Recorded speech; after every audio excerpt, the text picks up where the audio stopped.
يا مساء الخير وصباح الجمال على كل المستمعين في كل مكان. أهلا بكم في حلقة جديدة وفضفضة جديدة. هنتكلم النهاردة عن حاجة كلنا تقريبا بنمر بيها أو بنقع فيها للأسف، هي الاندفاع في رد الفعل، وإزاي الإنسان ممكن يتوازن بين القلب والعقل. غالبا في أغلب المواقف اللي مرينا بيها كنا متسرعين في رد الفعل. غالبا كان المسيطر علينا وقتها هو شعور غضب، شعور خوف، شعور انتقاد، إحساس إن اللي قدامي بينتقدني فأنا لازم أدافع عن نفسي، إحساس إن اللي قدامي بيهاجمني فبالتالي لازم برضو أتقمص دور المدافع. أحاسيس كتيرة جدا جدا جدا. إحساس ممكن يكون بالدونية، إنه الإنسان حاسس نفسه أقل من الناس اللي حواليه، فبالتالي أي حد هيقول أي كلمة يبقى هو قاصد حاجة، يبقى هو قاصد يوصل لك حاجة، مع إنه عادي ممكن يكون مش قصده أصلا. فإحساس الدونية ده بيخلي الإنسان يشخصن كل حاجة بتحصل حواليه على إنه هو محور الكون. فلان قال كذا، ده قصده يقلل مني. فلان قال كذا، دي بتتريق عليا.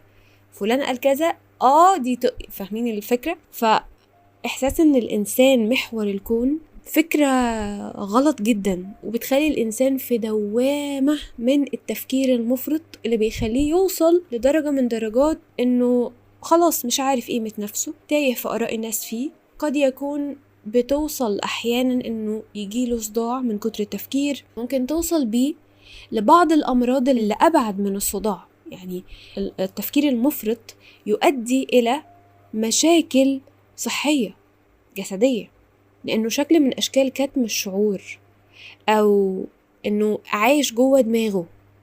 فالإنسان إزاي يخرج بره دماغه شوية؟ يعمل إيه عشان يقدر إن هو ما يديش رد فعل سريع، وعلشان ما يخليش مشاعره تسيطر عليه، وعلشان ما يحسش إنه محور الكون وبالتالي يبطل تفكير زايد؟ أعمل إيه علشان أطلع من الدوامة دي وأعيش حياة سوية كده بالراحة؟ مش كل الناس تقصد منك حاجة، ولا كل الناس متابعاك ولا مراقباك ولا أي حاجة. كل واحد أصلا عنده اللي مكفيه في حياته. فمن وجهة نظري الشخصية وعن تجربة، الإنسان يخرج من الدوامة دي عن طريق إنه يفكر 5 ثواني. عارفين أحمد حلمي لما كان بيقول فكر 5 ثواني قبل ما ترد، أو قبل ما تتكلم، أو قبل ما تدي رد الفعل؟ لو خدناها من وجهة نظر دينية هنلاقي إن النبي صلى الله عليه وسلم كان بيقول لنا لا تغضب. كان دايما بيوصينا إننا لو حاسين بالغضب في وقت معين، روح اتوضى، غير الهيئة بتاعتك، قاعد اقف، واقف اقعد، في مكان اخرج منه وتمشى، ايا كان، غير الهيئة اللي انت فيها دلوقتي.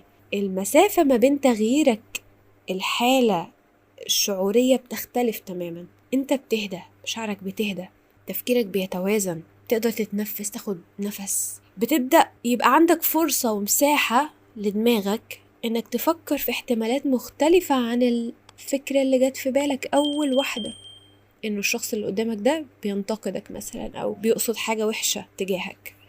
المساحة دي بتخلي الدماغ والقلب والمشاعر تهدى. طيب لما المشاعر تهدى والقلب يهدى، أبدأ أعمل إيه في الوقت ده؟ أنا بفضل بشكل شخصي يمسك ورقة وقلم، أفهم أنا حسيت بإيه، ولو حطيت نفسي مكان اللي قدامي هفهم إيه. انتوا عارفين يعني إيه أحط نفسي مكان اللي قدامي؟ مش كل الناس بتعرف تعملها، مش كل الناس بتعرف تطلع من شعورها ومن نفسها ومن عقلها وتحط نفسها مكان اللي قدامها وتشوف الحاجة من وجهة نظره.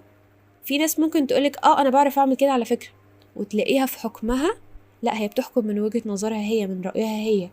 فهي دلوقتي ما حطتش نفسها مكان اللي قدامها، هي قالت بس الكلمة بلسانها، لكن كشعور وكتفكير لا، هي ما حطتش نفسها مكان اللي قدامها. طب أحط نفسي مكان اللي قدامي إزاي؟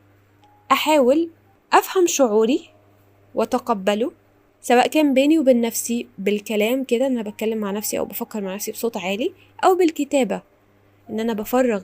الكتابة لما بكتب بشوف مشاعري قدامي على الورق، اولا بتبقى طريقة للتفريغ، ثانيا بترتب الافكار بشكل كبير وبتخلي الانسان عنده وضوح للرؤية. قد يكون في الكتابة دي بيكتشف انه انا كنت حاسس كده بجد، وتبقى صادق جدا مع نفسك في الوقت ده، ان مفيش حد شايفك، انت ونفسك. دلوقتي لو هتضحك على نفسك فانت اللي في الاخر هتشيل نتيجة ان انت ضحكت على نفسك. ولكن لما بتكون بتكتب لازم تكون صادق مع نفسك، وبعد ما تعبر عن شعورك وتفهمه وتتقبله وتحتويه، بتبدأ بعد كده تقول طيب أنا لو كنت فلان الفلاني ده، إيه اللي هيخليني أقول الجملة دي، وممكن يكون يقصد إيه منها. طبعا أنا معرفش الفلاني ده بشكل كامل، ولكن أعرف عنه شوية معلومات. أعرف مثلا عنه إن هو طيب، إن هو عفوي، إن هو ممكن يكون أسرته كانت محبكاها قوي معاه، فبالتالي هو طالع كده يعني بيرمي دبش، بس هو مش قصده حاجة. فأنا عندي شوية معلومات عن الشخص اللي قدامي، لو استحضرتها وحطيت نفسي مكانه بكل الخلفية اللي عنده دي، قد أكون هعذره، هسامحه، هفترض إن هو ممكن يكون عفوي زيادة فما يقصدش، وبجد مش هزار.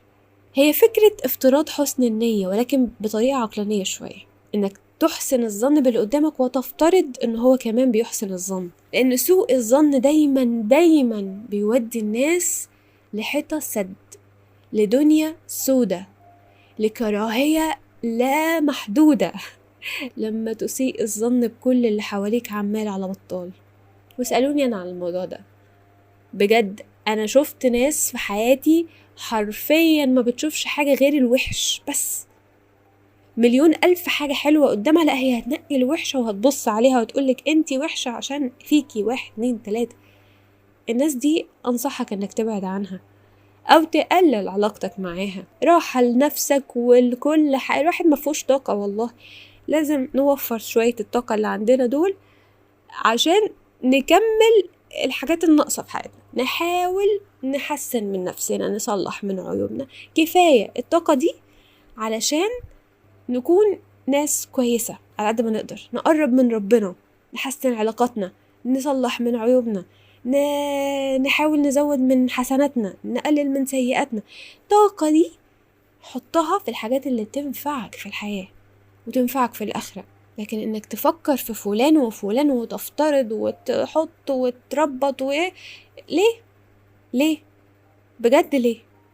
فدي كانت نصيحتي ليكم النهاردة بكل بساطة، إنك أول لما تلاقي نفسك هتدي رد فعل مندفع، حاول تمسك نفسك وتغير الهيئة اللي انت فيها، روح اتوضى، غير مكانك، اسكت شوية، ما تديش أي رد فعل دلوقتي لحد ما تهدى وتحس إنك قادر ترد. ساعتها هتبقى عقلاني أكتر، وهتلاقي نفسك بتحط نفسك مكان اللي قدامك، تتفهم شعورك وتتعرف على نفسك بشكل أو بآخر، وهتهدى.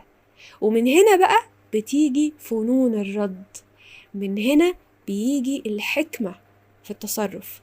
فدي كانت نصيحتي ليكم النهاردة. لو وصلتوا معايا لهذه النقطة سيبولي قلوب بيضة في الكومنت، وبشكركم جدا على حسن الاستماع.